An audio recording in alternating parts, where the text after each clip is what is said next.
What's happening, Nerd Squad, and welcome back to Top 10 Nerd. US Agent, aka Captain America 2.0, is making waves for all the wrong reasons right now in Falcon and the Winter Soldier. He just snapped by the end of episode 4, and now the world has a bigger problem, bigger than they probably realized. So here to fill you in on some other wrongdoings from US Agent, I'm Taylor McWatters, and here are the top 10 worst things US Agent has done. Let's count them down. Kicking off the list at number 10, we have the power broker. John Walker looked up to his older brother Michael quite a bit, especially after he sacrificed his life serving during the Vietnam War. So John decided to follow in his brother's footsteps, and he went into the military service as well.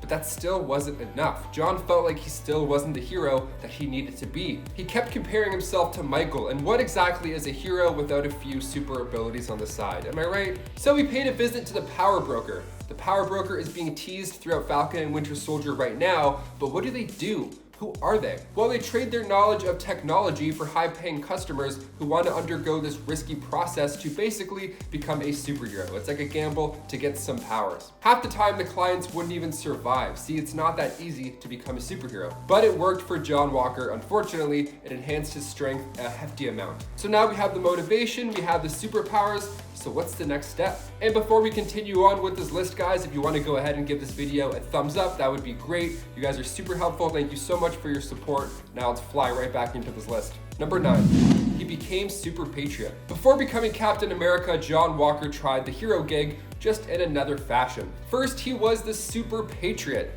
He made a spectacular first appearance in Captain America 323, and John Walker was standing up for America and its true ideals. Nice. He even chose July 4th to make his grand entrance. What a patriot. What a super patriot. So Cap walks by as this is happening when he's making his big debut, and he sees a big poster with his face on it with a big red X through the center. It's kind of like America's Got Talent. And then on the other side, we see the super patriot with a big yes on his side. Okay, that's odd. So now he's starting to publicly shame Captain America in front of his supporters. He's trying to win over the crowd. And if a cool America monologue wasn't enough to do it, he had his own buck, the Bold Urban Commandos. There were 3 of them, and they staged attacks to make John Walker look better. But you could only look so good until number 8. Fought Captain America. So where John and his 3 bold urban commandos staged another attack, Captain America arrived to save the day. And then readers get treated to a star-spangled battle. And John puts up a pretty good fight as well. He can actually go toe-to-toe with Captain America. Thanks, Power Broker. It worked. They end up battling it out for 27 minutes straight. 27 minutes. That's like a full TV episode of just getting punched in the face. That's terrible. But Super Patriot was never able to really land a blow on Cap, and Cap was never able to keep Super Patriot down. So they're just standing there out of breath for 27 minutes like, now what? So Super Patriot leaves before doing the worst thing ever in all of this. He calls Steve a loser, and then he runs away. Number 7, no rules. Captain America 332, the villain Warhead drops in via parachute with a message. Make war some more. Signed, Warhead.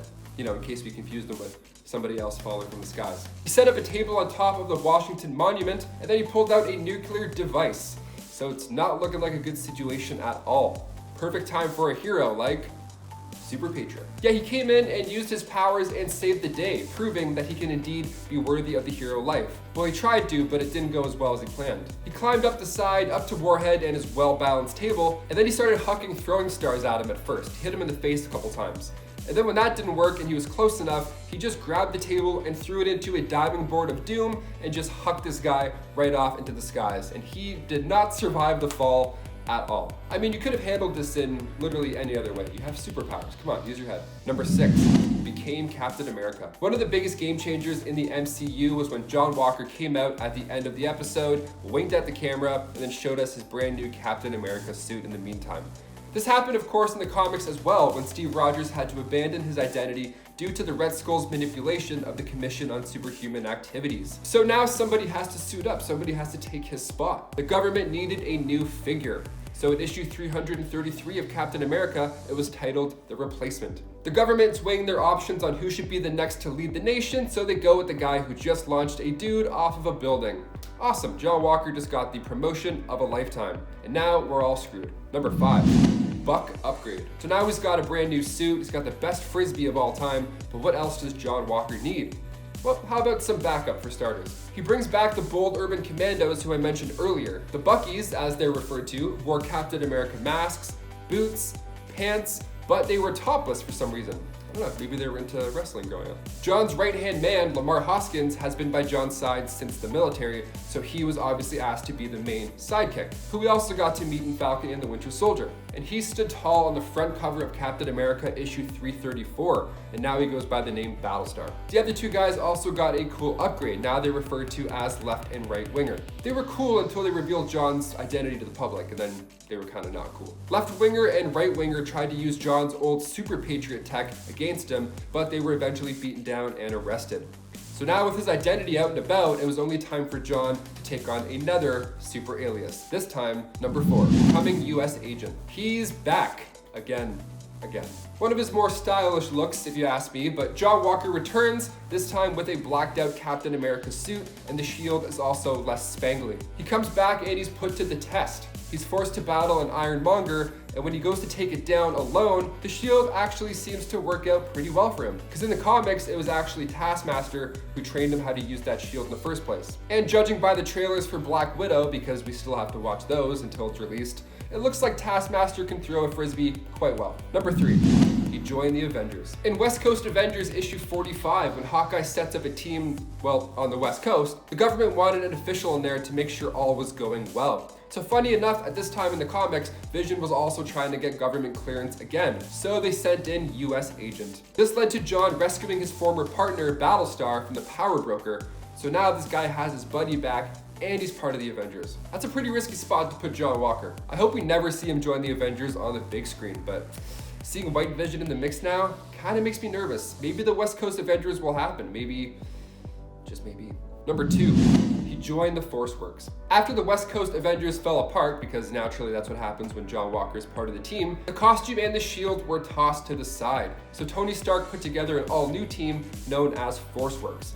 Scarlet Witch talked John Walker into joining the team because she honestly believed that John was the backbone to the entire squad. She kind of liked how he would run things. So he planned on running the team on tight military lines and the values of strength and dedication. So John joined the team and he wore a fancy new suit with an upgraded shield. This time it was an energy shield. John remained a member and went against the Kree, the Scatter, and the Mandarin. He was doing an alright job until he reverted back to his old ways. One mission had Force Works team up with the Avengers, and that wasn't a pleasant reunion. John Walker went into conflict with War Machine and Hawkeye, so he had to quit the Force Works as well. God, you can't put this guy anywhere. And last but not least, number 1, he took the serum. In the emotional ending of episode 4 of Falcon and the Winter Soldier, we find out what John Walker did to the remaining vial of the super soldier serum. He took it.